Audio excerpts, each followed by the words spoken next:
Bonjour à toutes et bienvenue dans ce nouveau bilan couture. Alors on pourrait croire que j'ai beaucoup de pièces à vous montrer, mais en fait ça va être un bilan couture tout ce qu'il y a de plus classique avec un nombre de pièces entre 5 et 6, voilà, rien d'extravagant. Parce que même si ça fait longtemps que j'ai pas fait de bilan couture, bah voilà, j'ai vraiment pris mon temps, j'ai fait des pièces assez techniques et voilà, j'ai passé je pense un bon mois sans rien coudre pendant mes vacances, donc on est parti. Je vous aurais dit qu'il y aurait de la couture homme et on va commencer tout de suite avec un nouveau patron pour moi. C'est le Bermuda, le Playboy des BG. Donc les BG, c'est les beaux gosses. C'est une marque de patron qui est spécialisée dans les patrons pour hommes. C'était une très bonne occasion de tester la marque que j'avais jamais testée pour l'instant. Et donc j'ai voulu faire un Bermuda pour mon mari. Il existe en deux longueurs différentes, avec ou sans revers. Moi je voulais lui faire la version longue avec des revers. Alors il faut savoir que si vous voulez faire ce patron, il y a un très gros travail de préparation, surtout si c'est la première fois que vous le décalquez, parce que chez les beaux gosses, les marges de couture ne sont pas incluses, elles sont de 1 cm, enfin vous mettez les marges de couture que vous voulez du coup. Moi j'avais mis 1 cm et il y a beaucoup de repères à placer, à retracer, les pinces, les petits passants, les trucs. Franchement c'était super long et d'autant que moi j'ai modifié le patron parce que mon mari est très grand. Et il a surtout des grandes jambes, du coup j'ai rajouté 7 cm de longueur à la version qui déjà était la version longue, parce que clairement sinon ça lui arrivait mi-cuisse et c'est quand même l'avantage de faire de la couture, c'est d'avoir des vêtements à sa taille, et il a vraiment du mal à avoir des bermudas qui sont à sa taille, souvent ça fait un espèce de short et ça lui plaît pas. Donc je vous avoue j'ai un peu galéré parce que un bermuda, les jambes c'est pas tout droit, c'est un petit peu comme ça, c'est censé être un peu fité mais faut pas non plus que ça lui fasse un garrot quoi.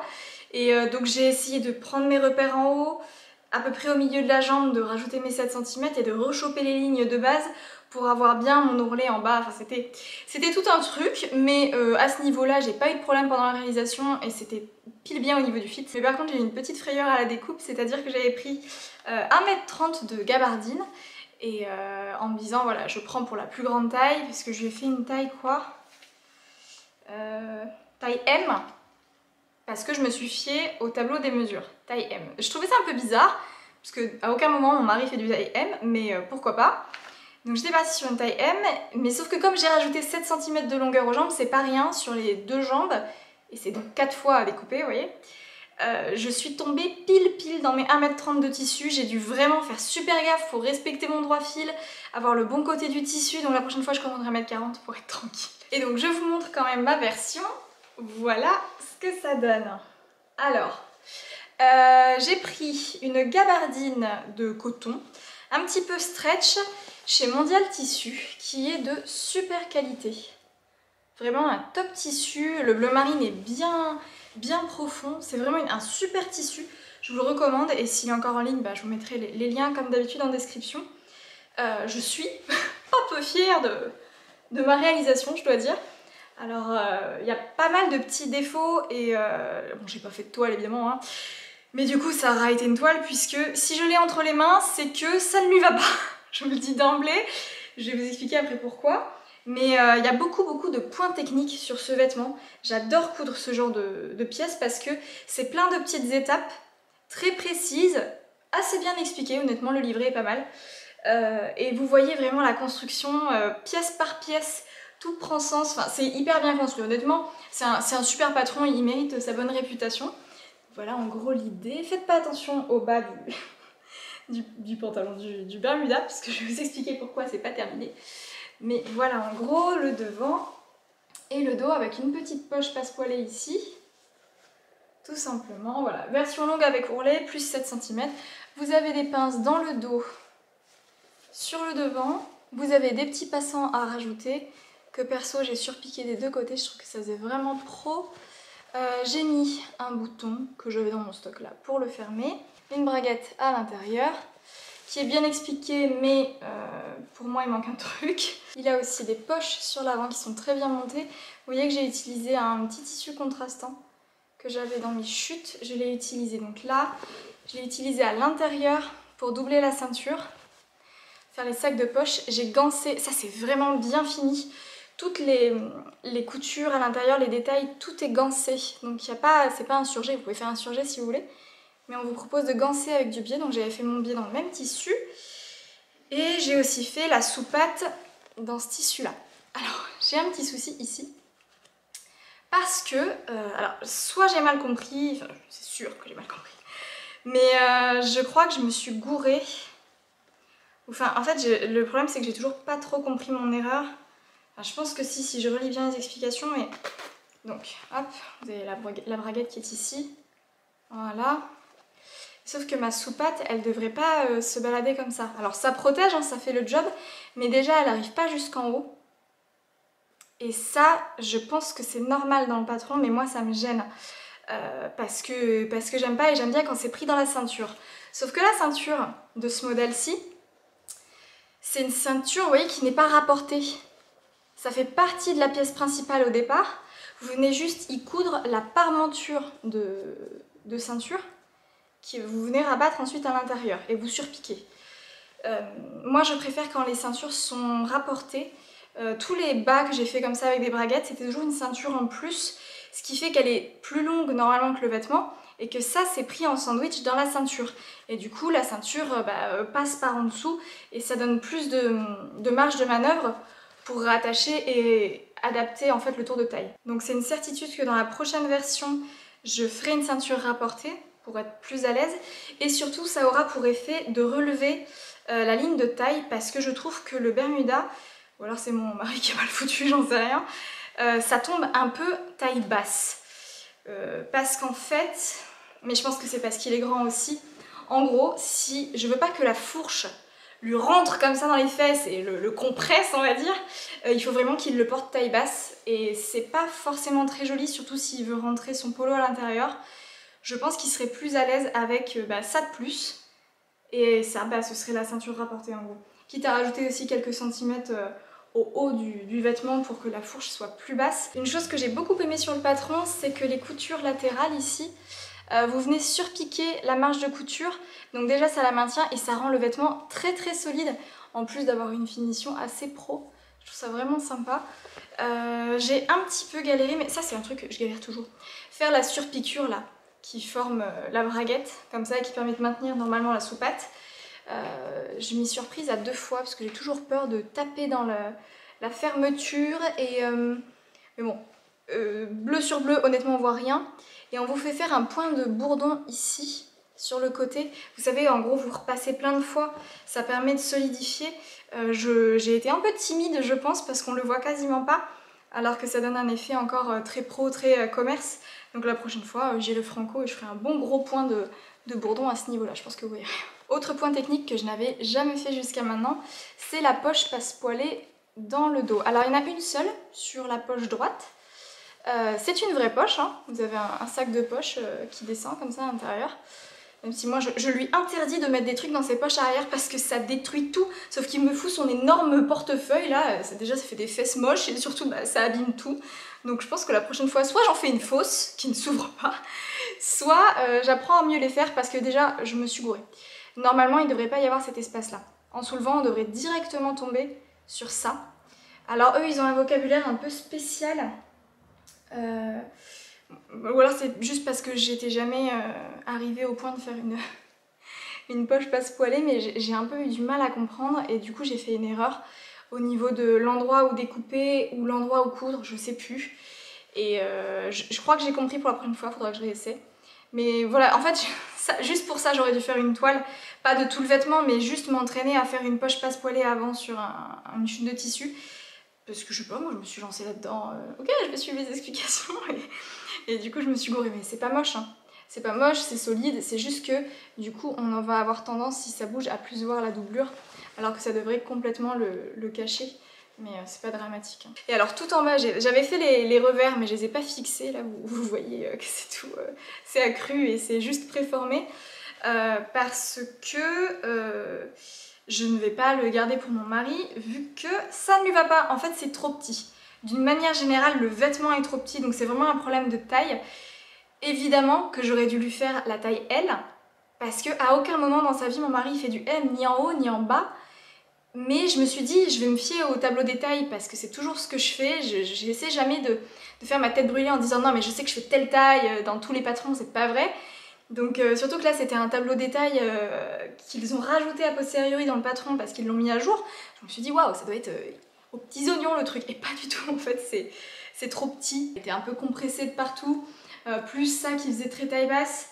Donc il s'est résolu à me dire ok chérie, je te le laisse, fais-en ce que tu veux. Je lui en referai un du coup en taille L, toujours en gardant les 7 cm de longueur en plus parce que c'est vraiment pile bien. Et je pense que je vais l'offrir à mon frère, mais je pense que mon frère ça va être trop grand pour lui. Enfin, il faut que je trouve un homme à qui ça va parce que je vais pas le jeter. Genre il est trop bien, je suis trop contente d'avoir fait ça. Et je le trouve beau, en plus le tissu est génial. Donc il faut que je trouve quelqu'un à qui l'offrir et à ce moment-là, je réglerai la longueur des jambes. C'est pour ça que j'ai pas fixé les ourlets. J'attends d'avoir les mensurations de mon frère, mais je pense que ça va être trop grand pour lui. Alors il le garde jusqu'à ce qu'il prenne un peu de bide, j'en sais rien. Mais du coup c'est un peu un fail parce que bah au final il peut pas le mettre. Mais j'étais super contente et puis c'est pile la bonne taille pour passer une ceinture d'homme en cuir, c'était vraiment beau. Mais bon, au moins j'ai appris plein de choses et j'ai vraiment hâte d'en refaire un parce que c'est super agréable à coudre. Suite à ça et pour rester dans la couture pour hommes, je lui ai cousu 2 polos William de chez Munasu, qui est un patron que je vous avais déjà présenté puisque j'en ai réalisé 2 l'année dernière. Un en taille 46 qui ne lui allait pas parce que c'était trop petit et un en taille 48 plus élargi avec des centimètres qui lui va. Le patron s'arrête au 48, je vous le dis. Alors mon mari est grand mais c'est pas non plus Hulk, hein. Il a les épaules larges mais je veux dire si... En fait si vous avez de l'embonpoint, ça vous va pas quoi. Je trouve que ça s'arrête vraiment à une taille 48 pour un homme, c'est pas foufou quoi. Donc moi écoutez, la dernière fois j'avais adapté mon patron, en gros j'avais fait tout en 48. J'avais rallongé le buste et ajouté je crois 3-4 cm de tour de taille et ça lui va toujours, cool. Je vais vous montrer une ancienne version puisque les nouvelles qui lui vont du coup ne sont pas en ma possession. Il est parti avec en déplacement professionnel, c'est pour ça que je m'étais dépêchée de lui coudre pour qu'il puisse partir avec et du coup je ne les ai pas là mais j'ai fait des petites prises vidéo que vous verrez à la fin. Ça c'est la version, une des 2 versions que j'avais faites l'année dernière. Donc moi je ne lui fais que des versions manches courtes parce que c'est ce qu'il préfère. Je sais pas comment rend le tissu à l'écran, mais ça c'est une maille polo que j'avais eu chez ma petite mercerie qui est très douce, un peu effet de peau de pêche, mais qui se tache facilement et qui change un peu de couleur en fonction du sens où vous la caressez, un peu comme du velours quoi. Donc c'est pas toujours très net à l'écran, mais c'est bien en vrai. Donc le polo William, c'est vraiment un super patron quoi qu'il en soit. Je vous le recommande, les points techniques sont super bien expliqués, les finitions sont bonnes, vous apprenez plein de choses. Il y a des éléments qui pour moi sont superflus et que j'ai changé sur ma nouvelle version. Notamment tout ce qui est entoilage thermocollant ou doublure en tissu chaîne et trame parce que bon, c'est un vêtement que vous devez faire dans un tissu maille, donc un tissu extensible. Sauf qu'elle vous propose voilà, de doubler certaines parties, type le col. Le col, vous n'avez pas besoin qu'il soit extensible. Donc soit vous mettez de l'entoilage thermocollant, soit vous le doublez avec un tissu chaîne et trame, donc un tissu qui n'est pas extensible. C'est ce que j'avais fait ici et c'est ce que j'ai fait sur les 2 versions que je vais vous montrer en vidéo après. Donc vous pouvez, voilà, ici, le pied de colle aussi, vous pouvez mettre du tissu non extensible. Pied de colle que vous voyez ici en contrastant aussi à l'intérieur. La patte de boutonnage ici, que vous pouvez faire en contrastant. Moi j'en avais fait une sur les 2 à cet endroit-là. Il y a plusieurs boutonnières, alors il vous en conseille 1, 2, 3, 4. 4 avec le petit bouton du haut.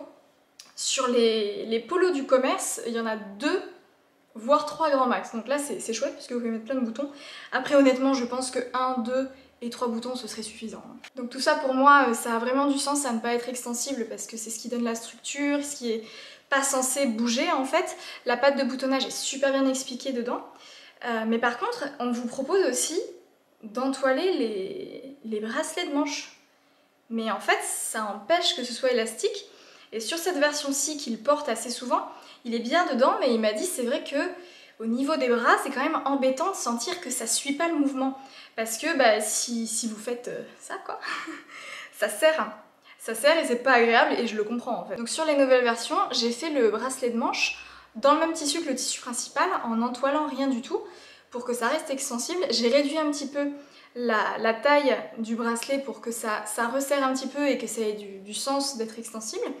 Et c'est beaucoup plus confortable et ça fait même un rendu un peu plus pro. Je vous disais, la patte de boutonnage est bien expliquée, surtout avec la vidéo, parce que tout ce patron a un sew-along qui est produit par Munasu, qui est sur sa chaîne YouTube et qui est en libre accès pour les femmes et pour les hommes, parce qu'il existe aussi pour femmes. En fait, il s'appelle Kate et William quoi. Et c'est super bien expliqué, donc moi à chaque fois je ne me base que sur la vidéo honnêtement. Et ce que je fais maintenant, c'est que en plus, je viens surpiquer un rectangle là en bas, comme vous pouvez voir dans ceux du commerce, pour rattraper les éventuelles petites bosses et tout ça, mais en fait, c'est juste quand on est dessus, dès qu'il y a un micro défaut ou que ça blouse sur un petit coin comme ça, on se dit ça y est, elle est ratée, alors qu'en fait, pas du tout. Quand tu regardes les polos du commerce, ça gigote aussi et c'est pas toujours d'équerre, en plus c'est un tissu extensible donc y a pas de problème et c'est vraiment un patron que j'adore. Maintenant ça va assez vite à faire. Les deux versions je les ai faites en même temps, j'avançais sur l'une, j'avançais sur l'autre et du coup c'est allé assez bien parce que j'aime pas trop coudre à la chaîne. Quand je reprends au début un vêtement que je viens de coudre, je préfère les faire les deux en parallèle, faire 3 étapes sur l'un, changer la couleur de mes fils, faire les 3 étapes sur la suivante. C'est un peu embêtant de changer ses fils, mais ça vaut le coup, je trouve. En tout cas, personnellement, ça me semble moins pénible en fait. Au niveau tissu, que vous allez voir dans les vidéos après, j'ai pris les deux mêmes tissus dans 2 couleurs différentes. J'en ai fait un noir et un gris. Rien d'exceptionnel, mais il en avait besoin. Ça lui fait des bons basiques qu'il pourra porter avec tout. Et j'ai fait un seul détail contrastant, voilà, pour être sûr que ce soit vraiment des basiques sur le dessous du col en fait. Et donc le tissu en question, c'est une maille polo que j'ai eu chez l'atelier de la création.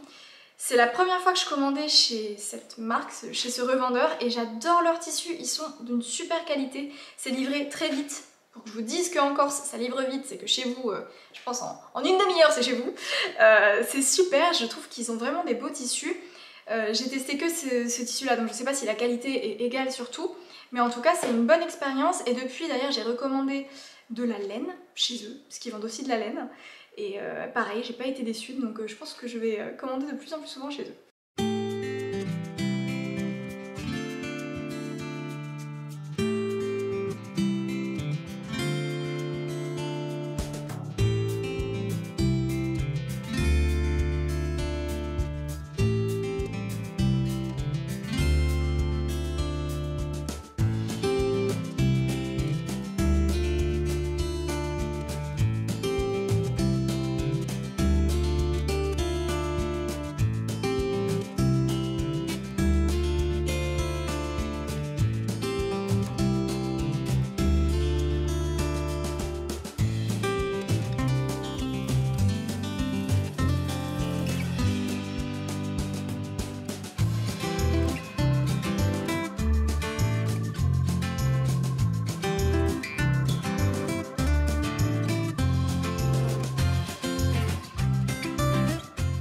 Voilà, c'est tout pour la couture homme. J'aurais aimé en faire un peu plus, mais j'ai malheureusement pas eu le temps avant qu'ils partent. Donc là, je suis passée à de la couture pour moi. Mais là, c'est pas un truc excitant, c'est de la couture utilitaire. Je vous en avais parlé quand j'avais fait mon haul tissu. Je voulais me coudre des petits sous-pulls qui sont très utiles quand il commence à faire froid pour pouvoir continuer à porter des jolies robes sans avoir des grosses épaisseurs. Moi en tout cas ça fonctionne tant que j'ai le haut du corps principalement qui est couvert, qui a une épaisseur en contact avec la peau, ça me tient chaud. Et moi j'ai pas de problème à ne pas porter de collant par exemple, mais vraiment le haut du corps c'est là où je pense que je suis la plus frileuse. Et d'avoir des manches longues un peu moulantes sous un vêtement, ça me permet de porter ensuite des robes un peu plus légères. Donc je me suis fait ce petit sous-pull en jersey de viscose saumon de chez Dries & Stoffen qui est d'une qualité folle. Je n'ai jamais vu un jersey de viscose aussi bien, donc je vais en racheter. Et pas que pour faire des sous-vêtements comme ça, je pense que je pourrais même me faire des robes un peu portefeuille. Très très agréablement surprise de la qualité. Vous voyez que... Alors vous reconnaissez peut-être le patron. De toute façon, je vous en parle quasi à chaque fois. C'est celui-ci, c'est le t-shirt Briac du livre Coudre le stretch. Je l'adore, je l'ai déjà fait en je sais plus combien de versions. Je m'en étais fait pas mal l'année dernière en col roulé, je sais pas si vous vous souvenez. Et là du coup bah, j'ai fait l'inverse parce que c'est un vêtement qui est censé être invisible. Donc là je vais pas vous le porter parce que tout seul ça n'a pas trop d'intérêt. Mais c'est censé être vraiment un sous-vêtement en fait. Du coup j'ai fait une encolure très dégagée, très profonde pour que si j'ai un petit décolleté on ne le voit pas en fait. Voilà, j'ai un petit peu réduit au niveau là des épaules et j'ai vraiment bien creusé l'encolure. Alors au pif, hein, calmons-nous. J'ai recalculé la longueur de la bande d'encolure avec les indications du bouquin. Il y a une formule à appliquer qui est toujours exacte. Honnêtement, ce livre, ça vaut le coup de l'acheter juste pour cette formule de bande d'encolure. Alors par contre, ma bande d'encolure, j'ai fait n'importe quoi. Sur ma pièce de patron d'encolure de base, le truc il fait bien 4 cm, 3-4 cm de largeur, que vous pliez en deux. Ben là, je sais pas pourquoi, j'ai fait 1,5 cm. Pour faire tout le tour, là, de largeur de 1,5 cm. Donc plié en deux, ça fait quand même plus grand chose. Et sachant que mon couteau à la surjeteuse et que la surjeteuse, bah, ça entame 0,7 mm. Enfin 0,7 cm, 7 mm. Du coup, bah, il me restait quasiment plus rien, si vous faites le calcul, pour une bande d'encolure, ce qui fait qu'elle est quasi invisible, ma bande d'encolure. Et à des endroits, elle n'existe plus. C'est affreux, hein. C'est vraiment pas beau ce que je vous montre. Mais là, par exemple, je sais pas ce que j'ai fait. Pourquoi j'ai mis 1,5 cm, aucune idée. Mais du coup, c'est moche, mais ça ne se verra pas. C'est solide et ça tient, c'est tout ce que je demande. Tant pis. Là, ça a l'air de gondoler un peu, mais une fois porté, honnêtement, on voit rien du tout. Ça se plaque bien et ça ne bouge plus. C'est hyper agréable. Donc voilà, ma petite mésaventure de bande d'encolure. Les manches, donc j'ai fait des manches longues. Moi, mon patron de manches, il est un peu modifié parce que j'avais affiné les manches pour que ça me colle un peu, parce que je trouve que le patron de base est assez large, enfin, c'est moi qui n'ai pas de bras surtout. Donc j'avais bien affiné, ce qui fait que ça me moule vraiment le bras. Et j'ai rajouté quelques centimètres, je sais pas, 4 ou 5 cm de longueur pour que ça recouvre bien mes poignets. Et je sais pas, vous savez, j'aime bien moi l'hiver tirer un peu sur les manches et puis avoir bien chaud comme ça si besoin. Je pense que voilà, c'est un petit détail qui fait qu'on est bien cocooning dans ces vêtements. Et vraiment très agréable à porter. Les ourlets et tout ça, j'ai fait un zigzag. Tout simplement, ça fait belle lurette que je fais plus d'aiguille double, parce que ça vieillit très mal et que ça n'a aucune valeur ajoutée à mes yeux. Là, je voulais faire de base un... Ah oui, c'est ça aussi qui fait que ça gondole et que c'est moche. De base, je voulais faire une surpiqûre en utilisant le point Harry Potter, là. Le point zigzag en italique, que j'ai utilisé d'ailleurs pour coudre tout mon polo William. Hein. Tous mes polos William, ils sont cousus avec ça, je vous l'ai pas dit. Mais c'est le point qui est conseillé de toute façon dans le patron. Donc voilà, moi j'ai continué à faire ça. Et c'est généralement ce que j'utilise pour faire mes ourlets sur du jersey ou les tissus extensibles. Mais là, je pense que c'est un peu trop fin pour supporter une telle densité de points. Donc j'avais commencé, on le voit plus parce que je suis repassée par-dessus. J'avais commencé à faire ma surpiqûre d'encolure ici au point zigzag Harry Potter. C'était pas beau, donc je suis repassée par-dessus avec un zigzag normal. Pareil, je crois que j'ai 2-3 points qui ont sauté parce que je n'avais pas utilisé mon aiguille stretch.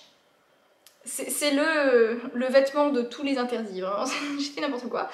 Mais ça tient, ça tient. J'ai un zigzag en haut, en bas, sur les manches et ça fait le job. Je regrette de ne pas avoir pris plus de tissu.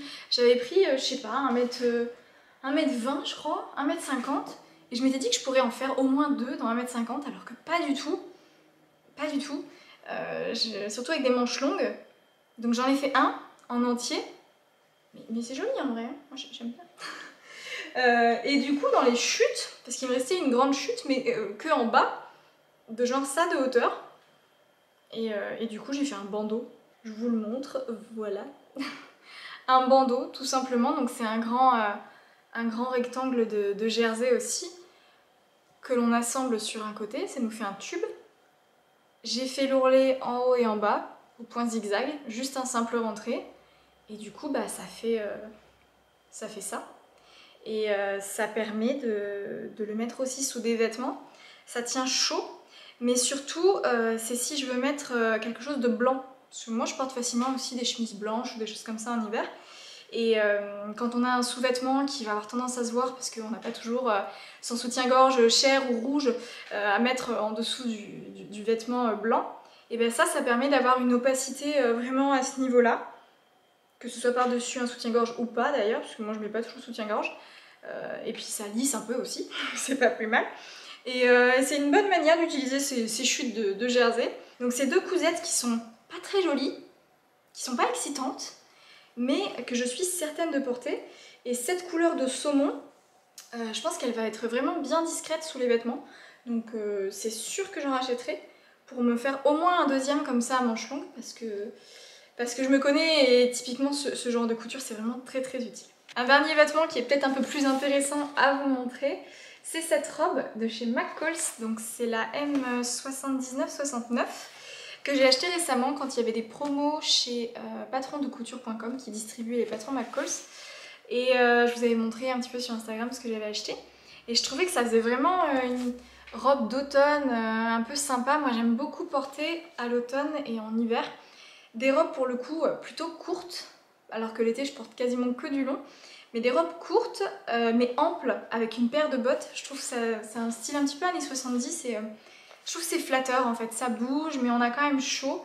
En tout cas moi qui suis pas frileuse et qui ne vis pas dans un endroit où les hivers sont rudes, hein, on s'entend. Mais c'est vraiment un style que j'aime bien et quand j'avais commencé la couture, je m'étais fait plusieurs fois une robe de chez Burda qui était un patron extrêmement simple. Je m'étais fait 2 versions et je les avais vraiment beaucoup portées. Donc là récemment je voulais réitérer l'expérience mais avec un haut de robe un peu plus sympa. Et là ce que j'aimais bien sur ce patron, c'est que ça se croise ici et que ça fait quand même un plus joli décolleté que juste une encolure ronde. Et donc voilà, j'aimais bien ce patron. Et il se trouve qu'à ce moment-là, j'avais été en contact avec Atelier Brunette qui lançait sa nouvelle collection capsule et il m'avait proposé de tester les tissus. Alors moi j'avais déjà eu une expérience avec Atelier Brunette il y a ça des années, il y a genre 2 ans. J'avais déjà cousu leur viscose, j'avais trouvé ça bien mais je trouvais qu'elle se froissait beaucoup. Et là du coup j'ai voulu réitérer et j'ai pris ce tissu qui est, vous le voyez, très fluide. Il est vraiment fin, mais il est solide. Ça, on ne peut pas le enlever. Et est-ce que vous voyez bien, il est plus petit, mais en relief. En fait, il y a vraiment des tout petits points brodés avec un fil un peu plus brillant. Ce qui fait que c'est un faux uni. Et moi, c'est ce que j'aime beaucoup dans les tissus unis. C'est quand il y a une texture en plus. Et déjà, ça le rend un peu plus qualitatif, je trouve. Souvent, ça tient mieux dans le temps. Je ne sais pas pourquoi. Et là, bah, cette couleur pour l'automne, c'est juste parfait, quoi. Lit de vin comme ça, j'adore. Ça va plutôt bien aux brunes, je crois. Et ouais, je me suis dit c'est top et je crois que j'avais pile bien le métrage pour faire cette robe en version courte parce qu'en version longue, alors j'ai 2,50 m de tissu là-dedans. C'est énorme. Pour une robe courte avec des manches même pas longues, 2,50 m. Parce qu'en fait, ce qui se passe avec cette robe, et ça, j'avais pas réalisé, et je trouve que ça se voit pas bien sur le dessin technique. Je trouve que ça a l'air un petit peu ajusté, vous voyez, à ce niveau-là, ça marque un petit peu. Alors, ça vous dit pas que c'est à la taille, hein. C'est plus taille empire, donc sous la poitrine, mais ça a l'air de s'évaser un peu après, vous voyez. Sauf qu'en fait, c'est pas du tout ça. Ça, c'est juste un seul grand rectangle que vous froncez, mais le rectangle est immense. Il faut quasiment 2 fois une laise de tissu, ce qui est colossal. Donc vous froncez tout cet immense rectangle, enfin cet immense tube, puisque vous le fermez en cercle avant, et il y a une partie devant, une partie derrière, c'est froncé et vous cousez. Sauf que du coup, bah, ça fait une taille hyper large parce que vous n'avez pas de fermeture éclair, rien du tout, hein. C'est un truc, vous l'enfilez comme un t-shirt, donc il faut que ce soit large. Ça peut être joli, moi j'aime bien aussi les vêtements un peu larges, c'est ce que je voulais avec cette robe, mais là, franchement, ils auraient pu au moins faire 1 ou 2 panneaux qui s'évasent, ou je sais pas, un truc qui fronce moins là, mais qui a beaucoup de tissu en bas, vous voyez. Là, franchement, quand j'ai fini de la coudre, je me suis dit ok, alors pour le coup c'est facile à coudre, hein, du coup c'est l'avantage, ça va vite, mais je trouve que le rendu, ça fait vraiment tout droit, quoi. Ça marque rien du tout. Du moment où vous avez passé cette partie-là, ça part tout droit et ça fait beaucoup de tissu. Et au début, j'étais vraiment très moyennement emballée. Pareil, j'ai été un petit peu déçue par les manches, puisque en fait, c'est pareil, c'est un rectangle droit en bas. Il n'y a rien qui s'évase réellement, alors que sur le dessin technique, ces manches-là, c'est les manches de la version D. On vous montre beaucoup plus de drapé ici.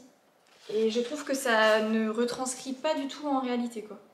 Je trouve ça un peu dommage. J'hésite presque à mettre un petit élastique dans le bas, là, pour faire finalement des manches un petit peu bouffantes en bas, je sais pas. Parce qu'en même temps, c'est bien d'avoir tout en fluide pour une fois. Mais vous voyez, j'étais un peu déçue. Je crois que c'est la première fois que je suis déçue un peu par un patron McCalls. Je trouve qu'en gros, ce patron, ils se sont pas foulés. La seule chose qui rattrape, c'est vraiment le corsage, que je trouve très sympa. Déjà parce que le décolleté est hyper flatteur. C'est un décolleté qui est assez profond. Moi j'ai dû modifier un peu parce que j'avais pas assez de poitrine donc ça faisait vraiment trop profond, donc j'ai raboté un peu à ce niveau là, mais je trouve que le décolleté est très joli et je sais pas si vous voyez, les manches c'est une construction que je pense n'avoir jamais croisée. En fait c'est un raglan, c'est des manches raglans, vous voyez, la couture est là et sur le devant et en fait on vient froncer le haut de la manche parce qu'au début c'est beaucoup plus large. Sauf que, sauf erreur de ma part, on ne vous dit pas quelle taille ça doit faire une fois froncé. Donc moi j'ai froncé mes deux manches en face à face pour qu'elles se fassent la même taille, mais je savais pas exactement quelle taille ça devait faire. Donc j'ai fait un truc moyen, au pif quoi. Ça tombe bien par chance. Je me suis dit bon ça doit être à peu près ça. Mais trop bizarre, trop bizarre. Mais c'est quand même joli, vous avez du coup des fronces ici qui ensuite sont rattachées à la robe. Donc ça fait vraiment une jolie forme de sein ici. Et tout est fini au biais. Alors moi j'ai doublé le dos ici et j'ai doublé ces deux parties là. Donc on ne pouvait pas tout doubler d'un coup parce que vous aviez ces manches rapportées. Donc ça m'a fait faire un peu une gymnastique au début. Je me suis dit bon comment je fais. Mais du coup j'ai mis 2 épaisseurs en gros sur l'avant. Donc j'ai découpé 4 fois cette pièce là et 2 fois celle du dos. Pour avoir plus d'opacité parce que le tissu est quand même très fluide et assez fin, donc je voulais... Moi j'aime bien la porter sans soutien-gorge clairement, et je voulais pas que ça marque non plus les volumes quoi. Donc j'ai doublé et par-dessus je suis venue poser le biais dans le même tissu en fait, qui fait du coup tout le tour ici. Et c'est la première fois aussi que je posais du biais sur une partie froncée là. Mais ça se fait bien, j'ai fait attention de ne pas faire de grosses boulettes. Je l'ai déjà porté et repassé, donc ce tissu-là se repasse beaucoup mieux que la viscose que j'avais testée il y a 2 ans de ça. Et quand j'ai fini de la coudre, je me suis dit mince, c'est sympa, mais je suis un peu déçue. Je pense que je vais pas la porter tant que ça et je trouvais ça dommage parce que ça a l'air d'être un super basique pour l'automne et j'adore le tissu, donc j'étais un peu déçue. Et au final, je me suis dit, tu sais quoi, je vais essayer avec une ceinture. Et j'ai mis cette ceinture en cuir que j'ai là, pile au niveau des fronces ici, donc du coup ça fait une taille empire juste sous la poitrine, ça change un peu de ce dont j'ai l'habitude, c'est pas plus mal. Et je trouve que c'est très joli, une fois que c'est un peu cintré comme ça, du coup c'est pas à la taille, mais ça a quand même un effet comme ça, et je trouve ça beaucoup plus joli. Donc par contre il faut que je la porte systématiquement avec une ceinture, ou sans ceinture les jours de flemme où j'ai juste envie de pouvoir manger une raclette et voilà. Mais ce qui fait qu'au final je vais pouvoir la porter assez souvent, j'en suis finalement assez contente. Les manches, une fois portées, me dérangent beaucoup moins. Ça permet de porter toutes sortes de bijoux, parce qu'elle est très simple. Et la longueur, j'ai raccourci de 5-6 cm pour que ça m'arrive au-dessus du genou. Parce que pour compenser cet amas de tissu et ces manches longues et machin, je voulais avoir une robe assez courte pour porter aussi avec mes bottes. Et je trouve que ça rend trop bien. Donc au niveau des tailles, moi j'ai fait une taille S. On me demande souvent chez McCalls quelle taille je prends. Moi je me réfère toujours au tableau des tailles comme je vous disais, seulement sa taille peut être un petit peu grand McCalls, donc je prends, si je suis entre 2 tailles, je prends toujours la taille inférieure. Donc ça dépend, il y en a qui sont exprimés en 6, 7, 8, 9, 10 pour les tailles. Là c'est M, S, tout ça, donc ça dépend. Et aussi ce que je fais de toute façon quand je couds un vêtement, c'est qu'au fur et à mesure, j'ajuste le vêtement à ma taille en les essayant et je répercute les modifications sur le patron pour avoir toujours un patron qui me va vraiment bien. Voilà, je trouve que ça vaut le coup de prendre un peu le temps de mettre les vêtements à sa taille, de reprendre quelques centimètres par-ci par-là, parce qu'on a, même en ayant toute une taille S, 3 personnes qui font taille S n'auront pas la même forme de corps, donc quoi qu'il arrive, je modifie toujours un peu mes patrons au fur et à mesure. Ceci dit, je vous recommanderais pas spécialement ce patron, à moins que ce soit totalement votre cam, hein. Il y a plusieurs versions différentes avec des manches qui changent, tout ça. Moi, à titre personnel, je suis pas sûre de le refaire tout de suite, j'avoue. Mais bon, voilà.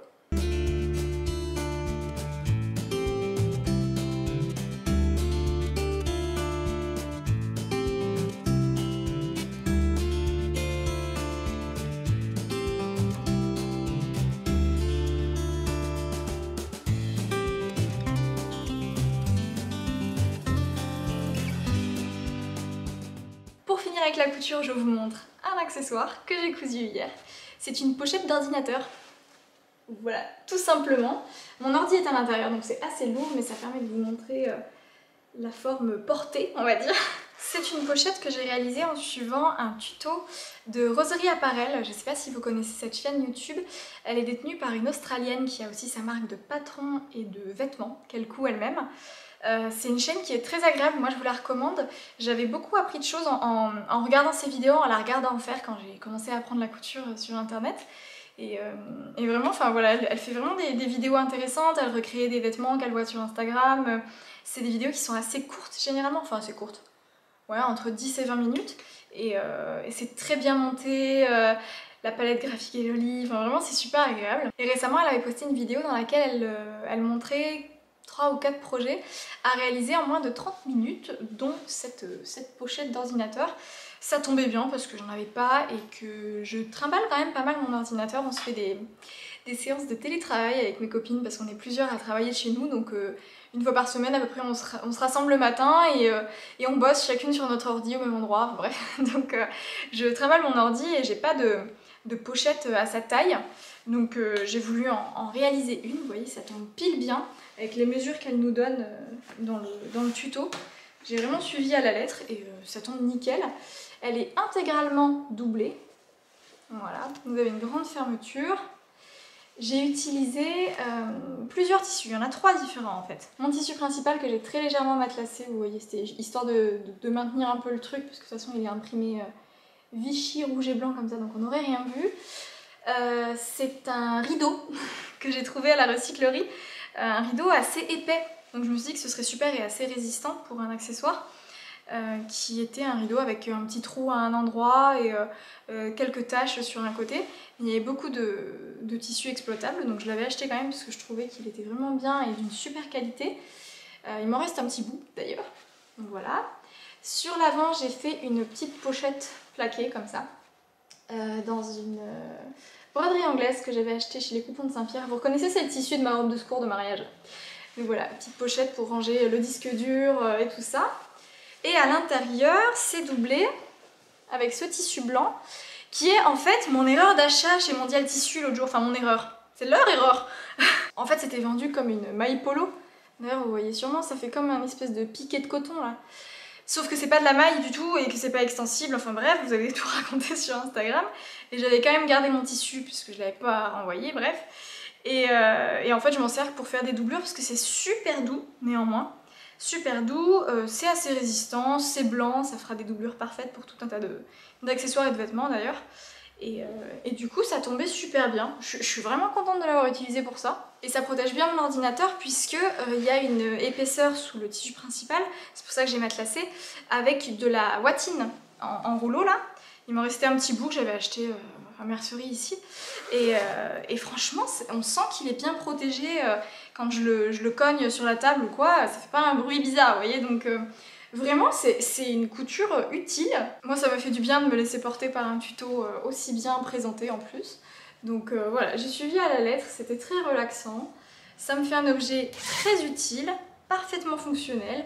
Ça me fait utiliser des tissus que j'utilise pas forcément d'habitude, ou voilà, des chutes, tout ça. J'aime bien qu'il y ait un peu de transparence avec la broderie anglaise sur l'avant, là, comme ça. Et j'en suis vraiment très contente, en fait. J'ai commencé à l'utiliser dès ce matin, et j'étais pas peu fière.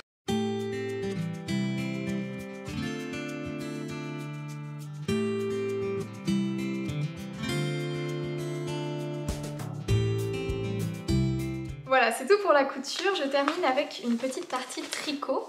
Alors en ce moment je tricote, et depuis quelques semaines déjà, je tricote le gilet loose de Atelier Émilie. Alors je vais vous trouver une photo, voilà. C'est le challenge de Pink Flamant Rose, son deuxième challenge tricot, que j'ai commencé en même temps que tout le monde, enfin que j'ai essayé de commencer, mais je comprenais rien. Parce que moi je débute en tricot, j'y connais que dalle et moi les explications comme ça, un peu obscures, ça me parlait pas trop et je comprenais pas ce qu'on me demandait. En plus elle dans ses vidéos, elle vous montre comment faire la version pull et moi je fais la version gilet et en fait il y a des trucs qui n'ont rien à voir. Cette histoire de montage provisoire, de rabattage de trucs, ça n'existe pas sur le... Enfin je crois. sur la version cardigan, donc j'étais complètement larguée et je remercie du fond du cœur toutes celles qui sur Instagram ont répondu à mon appel à l'aide quand je vous ai dit au secours, je comprends rien du tout. Et vous êtes toutes au taquet, vous êtes toutes hyper douées en tricot, vous me scotchez, vous avez plein de bons conseils, vous connaissez tout le vocabulaire, les subtilités et tout, ça donne envie de s'améliorer vraiment. Et vous avez été plusieurs en fait à me donner un peu la solution pour bien démarrer mon tricot et arrêter de me prendre la tête, donc merci beaucoup. Et donc le gilet loose qui est comme ça sur la photo, alors moi j'ai quasiment cette même couleur de laine, je vais vous montrer le dessin technique, c'est quand même plus parlant. C'est un gilet qui a des manches raglan, une encolure comme ça, pas de boutonnage, les côtes en bas, tout ce qu'il y a de plus classique entre guillemets, il n'y a pas de dentelle, il n'y a pas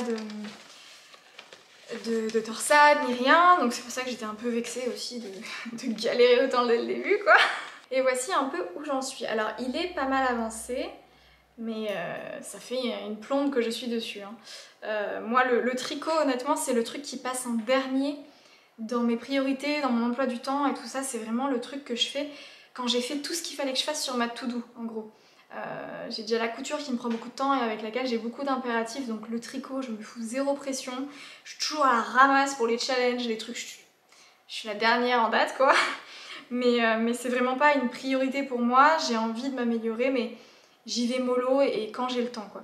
Donc puis là en plus il faisait chaud, donc j'avais pas spécialement envie de tricoter, j'ai besoin qu'il fasse un peu de pluie dehors, que ce soit le soir, voilà. Une fois que toutes les conditions sont réunies, ça fait qu'en gros je tricote une fois par semaine, 2 fois quand tout va bien. Donc on avance doucement mais sûrement. J'ai fait le col, la bande d'encolure, voilà, en côte tout autour. J'ai fait toute cette partie là, le yoke, avec des augmentations. Et j'ai fait mon raglan. Alors ça c'est un truc que j'avais jamais fait du coup, c'est mon deuxième pull, hein, donc c'est normal. Ça fait un joli dessin. Ça nous donne ça, donc du coup ça fait comme un début de manche là, parce que j'ai mis les manches en attente. J'ai commencé à tricoter le corps, d'ailleurs je commence à faire les côtes puisque je veux avoir une version un peu cropped en fait parce que normalement ça va être plutôt un gilet d'été, enfin comme si j'allais porter un gilet en été, non, mais un gilet à porter par-dessus des robes et je trouve que c'est quand même plus joli si ça arrive à la taille qu'un gilet qui tombe au niveau des hanches et qui casse la silhouette, je trouve. Donc du coup je le fais vraiment à la taille là. Et ensuite je fais une petite partie de côte, j'ai fait 2 rangs de côte pour l'instant donc on voit rien, pour qu'il soit vraiment voilà, à la taille et ajusté, en plus comme ça va plus vite. Et après j'attaquerai les manches et je crois que les manches c'est tout droit, diminution à la fin et des côtes, donc ça va aller. Je ferai ça aux aiguilles, aiguilles doubles, non comment ça s'appelle, aiguilles mince. Enfin pas avec un câble, le Magic Loop, moi c'est pas du tout mon truc et je trouve ça très agréable d'utiliser les 3-4 aiguilles en même temps là. Je pense que ça va être un peu long parce que c'est des manches qui sont assez larges et qui sont quand même des manches longues, mais on s'approche quand même de la fin. Je dirais qu'on est à mi-chemin là et ça me plaît, j'aime beaucoup cette petite couleur là. Je l'ai déjà essayé un peu comme ça. Si je perds mon aiguille... Très professionnel ce que je vous fais là. Si je dis pas de bêtises, je suis en train de faire une taille S, il me semble. S ou XS? XS, n'importe quoi. Je fais la plus petite taille, parce que je veux que ce soit bien ajusté. Bon, après ce sera bloqué et tout ça. Hein. Je ne fais pas les boutonnières, parce que déjà j'avais pas envie de m'embêter, j'avoue. D'après ce que j'ai compris, on peut ne pas les faire quand on veut utiliser des tout petits boutons. On peut les caser comme ça entre les mailles. Mais voilà en gros où ça arrive. Voilà. Il est temps que je fasse mes côtes. Et je trouve ça chouette. Et vous voyez c'est assez transparent hein, parce que c'est 2 fils de mohair ensemble. Et c'est tricoté en aiguille 4,5. Donc ça fait un tissu qui est assez souple. Mais qui du coup n'est pas très opaque. Et typiquement là-dessous, si je le porte fermé comme un pull, je pourrais mettre mon sous-pull couleur saumon là. Et ce sera super je pense. C'est un mohair mohair et soie qui est beaucoup plus doux que celui de chez Drops parce que ça c'est celui de chez Hobbii. Voilà, Kid Silk de chez Hobbii que je trouve super. Il est plus agréable à tricoter je trouve que celui de chez Drops et il est beaucoup moins irritant. Voilà, c'est tout pour ce bilan couture. J'espère que ça vous aura quand même plu, même s'il y avait beaucoup de couture homme, que vous n'avez pas vu beaucoup de vêtements portés non plus. Le prochain bilan couture, il y aura que de la couture pour moi, que des trucs, sûrement que des robes. Que je vous montrerai porter. J'ai vraiment hâte de m'y mettre là pour l'automne-hiver. Je vous mets en description tous les liens de ceux dont j'ai parlé s'ils existent. Bien sûr, s'ils n'y sont pas, c'est que soit le tissu est en rupture, soit j'ai pas retrouvé le truc, mais voilà, tout ce que je peux vous mettre en description, je vous le mets en description. Pareil, tout mon matériel, en fait toutes les questions qui sont très récurrentes dans les commentaires YouTube, je mets l'info systématiquement après dans la description de toutes mes vidéos. Donc dites-vous bien que si vous cherchez à savoir par exemple quel ordi j'utilise, quelle est ma centrale vapeur, tous ces trucs là, ces détails un peu redondants quoi, ils sont tous en description de la vidéo au même titre que le lien vers mon Instagram, les liens vers les tissus, toutes les infos, les vêtements cousus main que je porte aussi, je vous liste tout pour que vous ayez pas à poser des questions qui vont se noyer dans le flot de questions des vidéos YouTube. J'espère que ça vous aura plu, on se retrouve dans 10 jours pour une vidéo couture un peu spéciale et j'ai super hâte de vous montrer ça. D'ici là, prenez soin de vous, je vous embrasse bien fort. Ciao ciao.